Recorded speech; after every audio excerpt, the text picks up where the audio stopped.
Commodity call में आपका स्वागत है। मैं हूं मनीषा गुप्ता। सबसे पहले नजर डालेंगे इस वक्त की हेडलाइंस पर। सोने चांदी में आज छोटे दायरे में कारोबार, लेकिन 4 महीने के निचले स्तर से सुधरा सोना। MCX पर भाव 46,000 के ऊपर, वहीं चांदी भी 62,500 के लेवल्स पर। मेटल्स में आज मिला जुला कारोबार। MCX पर कॉपर और निकल में गिरावट, लेकिन जिंक में खरीदारी। यूएस में इंफ्रा पैकेज पास होने से कीमतों को सपोर्ट, लेकिन छोटी अवधि से डिमांड को लेकर चिंता। कल की 2.5% की तेजी के साथ क्रूड में आज फिर से कमजोरी। ब्रेंट का भाव $70 के नीचे फिसला। डिमांड को लेकर चिंता से कीमतों पर दबाव। लगातार 3 दिन की बड़ी गिरावट के बाद सोयाबीन में आज अपर सर्किट, तंग सप्लाई और हाजिर में मजबूत डिमांड से कीमतों को सपोर्ट। सोयाबीन के साथ सरसों और CPO भी मजबूत। और लगातार तेजी के बाद गवार में आज दूसरे दिन भी मुनाफा वसूली। 2 दिन में करीब 2.5% गिरा गवार गम। गवार सीड में भी कमजोरी। उधर धनिया में करीब 2.5% की बढ़त के साथ कारोबार।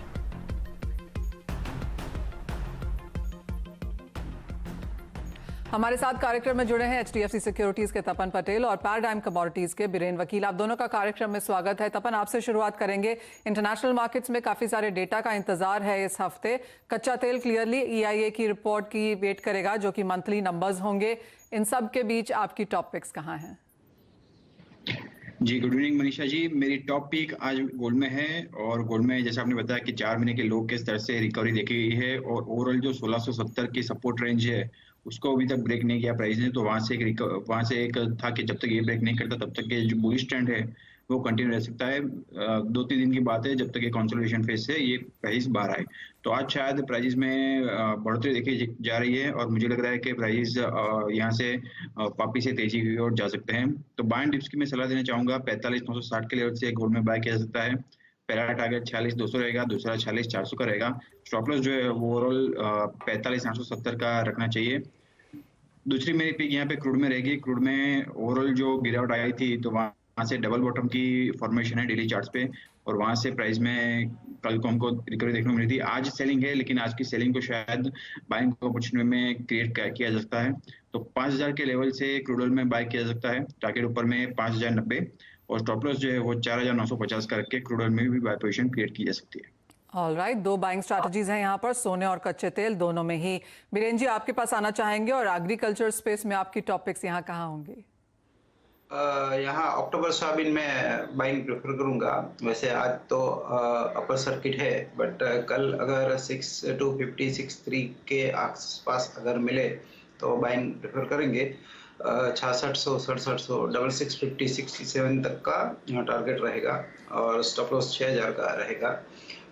इसी तरह कॉटन में भी बाइंग प्रेफर करेंगे। अगस्त कॉन्ट्रैक्ट में 26,000 के आसपास 26,600 का टारगेट रहेगा, और 25,700 का स्टॉप लॉस रहेगा। ऑलराइट, वो दोनों ही एडिबल ऑयल पैक से पिक्स हैं बीरेन जी की, और खरीदारी की तरफ यहाँ पर है अगस्त कॉटन, और सोयाबीन में यहाँ पर उन्होंने अक्टूबर को चुना है। सोयाबीन पर यहाँ पर हमारी नजर भी रहेगी, क्योंकि आज यहाँ पर अपर सर्किट लगता हुआ नजर आया है। हालांकि सरकार ने सोया मील के इंपोर्ट को मंजूरी दी है, लेकिन फिलहाल यहाँ से कोई नोटिफिकेशन नहीं आया है। तो उसका बाजार को अभी भी इंतजार है कि किस तरह की डिटेल्स वहां पर देखने को मिलेंगी। एज ऑफ नाउ ये सारा कुछ काफी हद तक वर्बल है। और जहां तक तात्कालिक तौर की बात करें, यहाँ पर भी सप्लाई तंग होने से सोयाबीन में फिर से खरीदारी लौटी है। हमारे साथ सनविन ग्रुप के CEO संदीप बजौरिया यहाँ पर जुड़े हैं। संदीप जी नमस्कार। सबसे पहले तो ये जो सोया मील के इंपोर्ट को लेकर खबरें हैं, इस पर ही बात करना चाहेंगे। माना जा रहा है कि सरकार की तरफ से हाँ हो गई है, लेकिन नोटिफिकेशन का इंतजार है। इसके बीच में जिस तरह का कारोबार होता हुआ नजर आया है, इसे आप कैसे देखते हैं?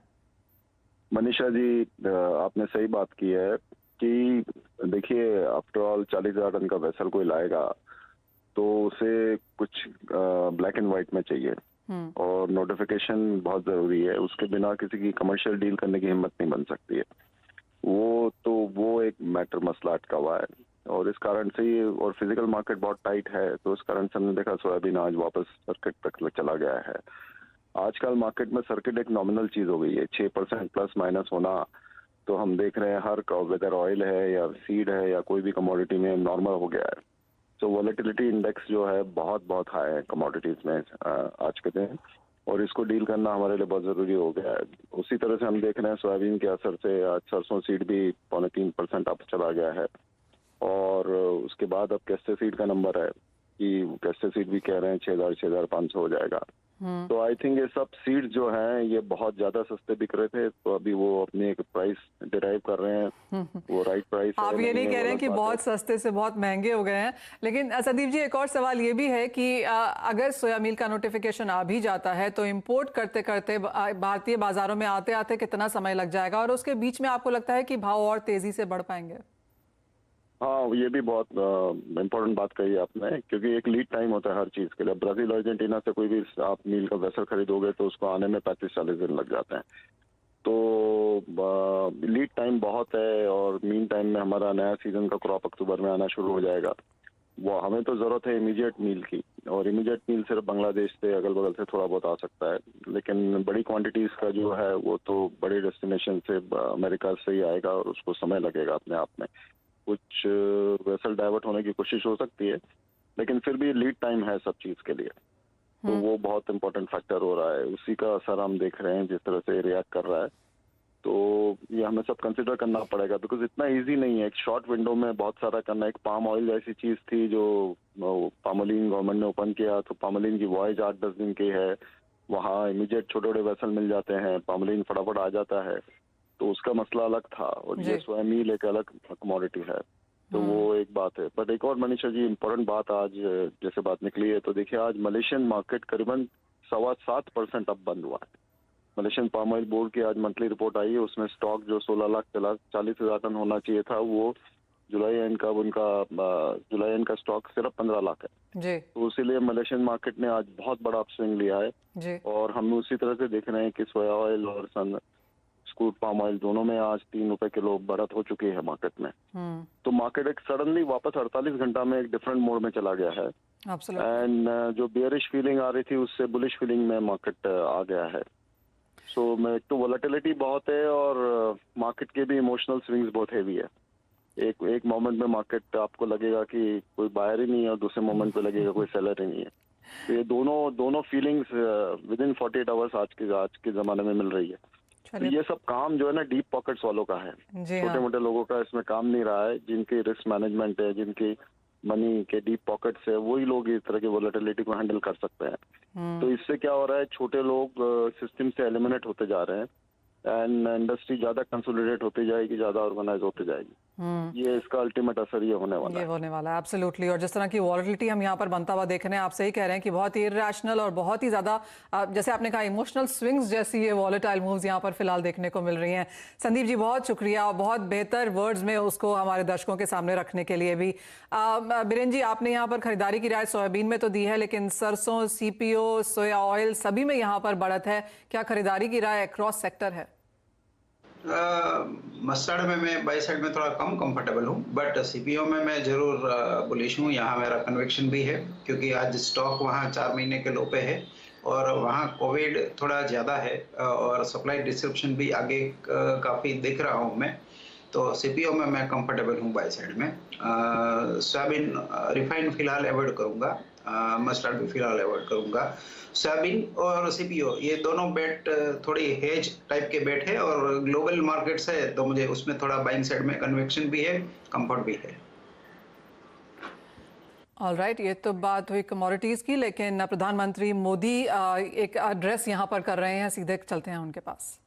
योजना, port development and many more, beach villages or national level, all areas are being addressed through nationwide schemes such as Saubhagya scheme, Ujjwala scheme, and many such.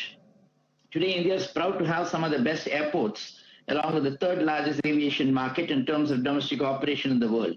The second largest telecommunications market is a subscriber base of over 1.16 billion. The second largest road network with the fastest speed of road construction per day in the world. One of the most diversified power sectors, and the world's third largest renewable energy production, and one of the largest railway systems under single management, carrying more than 22 million passengers every day. The next 10 years will be transformational. The infrastructure pipeline, a first of its kind initiative with an envisaged investment of over rupees 111 lakh crore by 2025, will give a huge push to world-class infrastructure creation. Successful completion of the national infrastructure project pipeline requires huge capital inflows. There's a need to develop a market for long-term infra bonds sector, which is possible with participation from long-term investors, such as pension funds and insurance houses. We believe that going forward, we'll be greatly benefit from the following mechanisms: time-bound award of arbitrations and respecting the decision, land acquisitions and clearances in a much faster manner.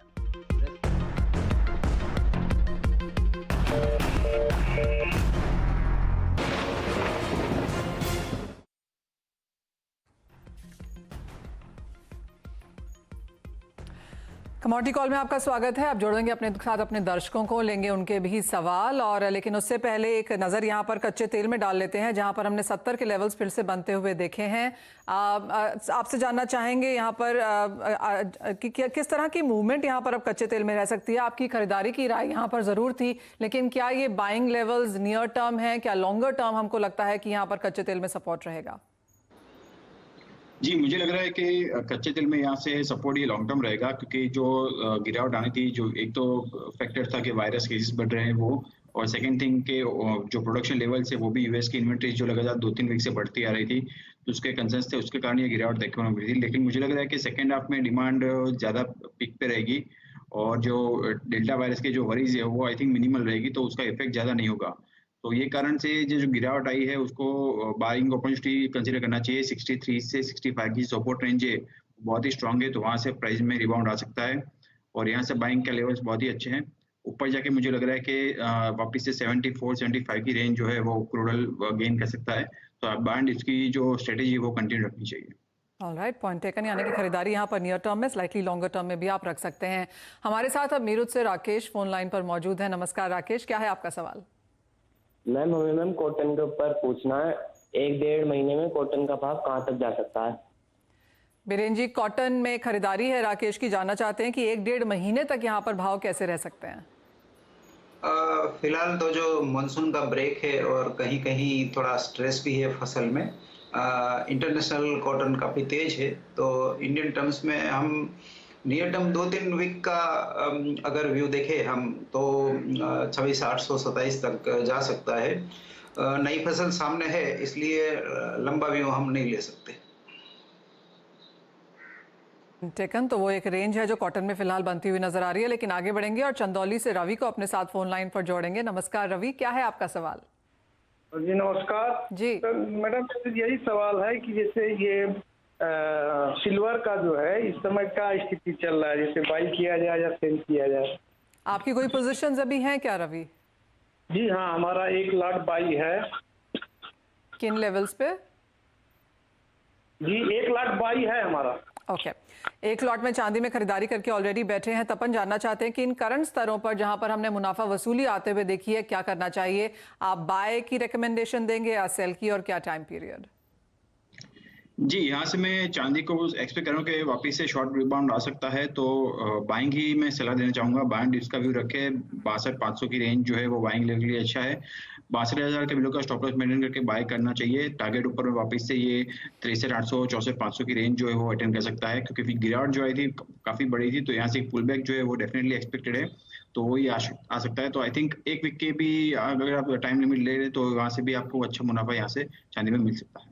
चलिए रवि, आपके लिए खरीदारी की राय वहां पर तपन देते हुए आगे बढ़ेंगे और एक मैसेज पढ़ लेते हैं। बीकानेर से कुणाल ने लिखा है, ये ट्रेडर हैं और गुआर सीड की 1400 बोरी इनके पास हाजिर माल है। बीरेन जी, गुआर में, गुआर गम में, सीड में हमने खरीदारी जरूर बनते हुए देखी थी। भाव अच्छे खासे ऊपर हैं पिछले महीने के कंपैरिजन में, लेकिन यहाँ से आगे जाकर क्या व्यू है?